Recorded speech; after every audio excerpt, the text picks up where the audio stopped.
साचे दरबार की जय।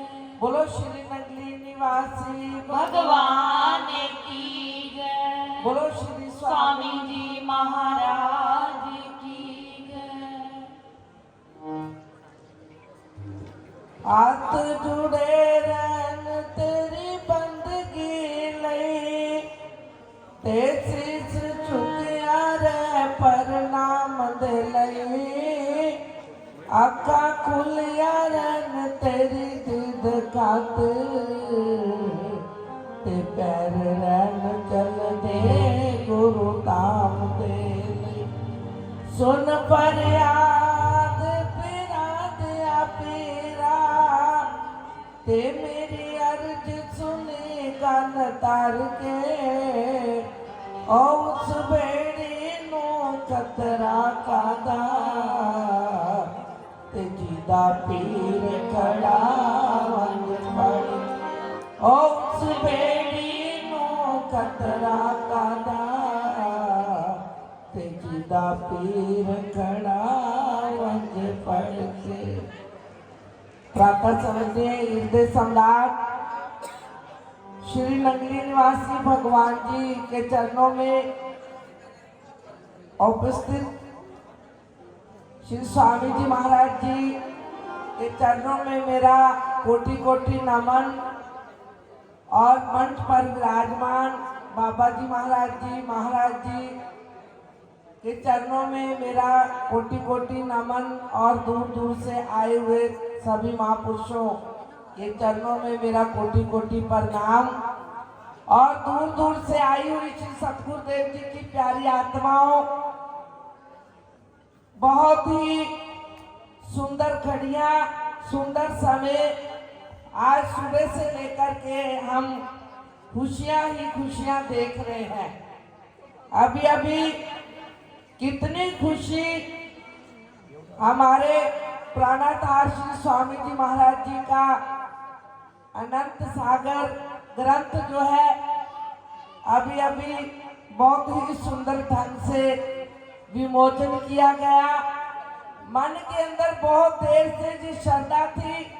मेरी कई बार हमारे भाई जी जतारपुरी भाई जी से भी बात हुई कि मन के अंदर बहुत श्रद्धा है कि कब श्री स्वामी जी महाराज जी का ये जीवन चरित्र जो है हमारे हाथों में आएगा। तो आज वो घड़ी हमारे सब को देखने के लिए मिली। तो श्री स्वामी जी महाराज जी ने जीवन के अंदर जो भी लीलाएं की, हम तो उनकी लीलाओं को नहीं देख पाए, लेकिन आज समय आ गया कि हम उनकी लीलाओं को पढ़ पाएंगे। कहते हैं कि हम सभी आज शिवरात्रि का पर्व मनाने के लिए यहाँ पहुंचे हैं।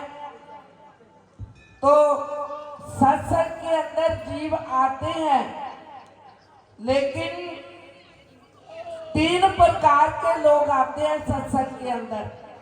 कई जीवों को तो बहुत खुशी हुई होगी कि आज हमें श्री स्वामी जी महाराज जी की लीलाओं का भंडार जो है वो मिल जाएगा और उस पर हम चल करके अपने जीवन को बना लेंगे। कहते हैं कि किसी संत के पास एक शख्स गया और वो कहने लगा कि महाराज जी, सत्संग के अंदर बहुत लोग आते हैं, सत्संग के अंदर बहुत लोग आते हैं, लेकिन कई जीव ऐसे होते हैं जिनको सत्संग सुन करके सत्संग का जो रंग है बहुत जल्दी चढ़ जाता है और वो सत्संग सुन करके रह रास्ते पर चल करके अपने जीवन को बना जाते हैं।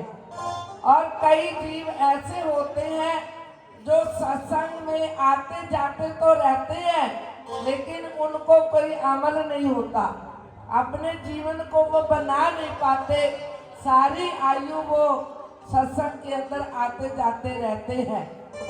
तो आगे से महापुरुषों ने क्या जवाब दिया कि बेटा, सत्संग के अंदर 3 प्रकार के लोग आते हैं, सत्संग के अंदर 3 प्रकार के लोग आते हैं। एक लोग होते हैं लकड़ी जैसे, एक होते हैं पत्थर जैसे और एक होते हैं मिश्री जैसे। जो लोग सत्संग के अंदर आते हैं, सत्संग के अंदर आया, सत्संग को सुना और थोड़ी देर के लिए वाह वाह हुई, जब सत्संग से उठ करके बाहर गया तो सत्संग का रंग खत्म। वो होते हैं लकड़ी जैसे। लकड़ी जैसे जो लोग आते हैं ना सत्संग के अंदर, जब वो सत्संग के अंदर बैठते हैं थोड़ी देर के लिए तो वाह वाह करते हैं, खुशी होती है कि हमने सत्संग सुना, ऐसे हमें करना चाहिए जीवन के अंदर।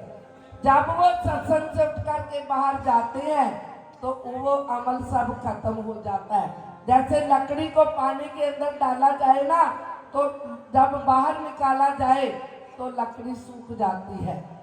एक प्रकार के लोग वो होते हैं और दूसरी प्रकार के लोग जो सत्संग के अंदर आते हैं, जब सत्संग सुना, महापुरुषों के दर्शन किए, महापुरुषों के प्रवचन सुने, तो मन के अंदर बहुत श्रद्धा हो जाती है। थोड़े दिनों के लिए मन के अंदर होता है कि हमें सत्संग में जाना चाहिए, सत्संग सुनना चाहिए, अपने जीवन को बनाना चाहिए।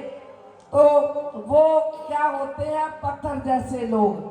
जैसे पत्थर को पानी के अंदर डाला जाए, पत्थर का टुकड़ा, जब उसको बाहर निकाला जाता है तो थोड़ी देर के लिए वो गीला रहता है, बाद में वो सूख जाता है।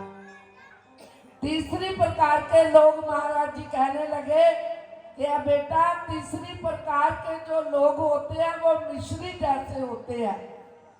जैसे मिश्री को पानी के अंदर डाला जाए तो आप बताओ कि मिश्री को पानी में से निकाल लोगे? मिश्री जब पानी के अंदर हम फेंक देते हैं तो मिश्री को पानी से अलग नहीं किया जा सकता। मिश्री जो है पानी के अंदर घुल जाती है। तीसरी प्रकार के लोग ऐसे होते हैं कि सत्संग के अंदर आते ही सत्संग के अंदर भीग जाते हैं।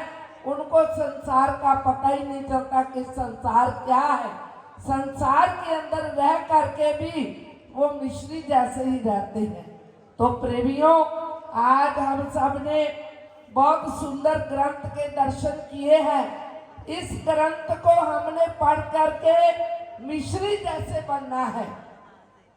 मिश्री जैसे बनना है कि हम सतगुरु की, श्री स्वामी जी महाराज जी की लीलाओं को पढ़ करके उसके ऊपर चलना है।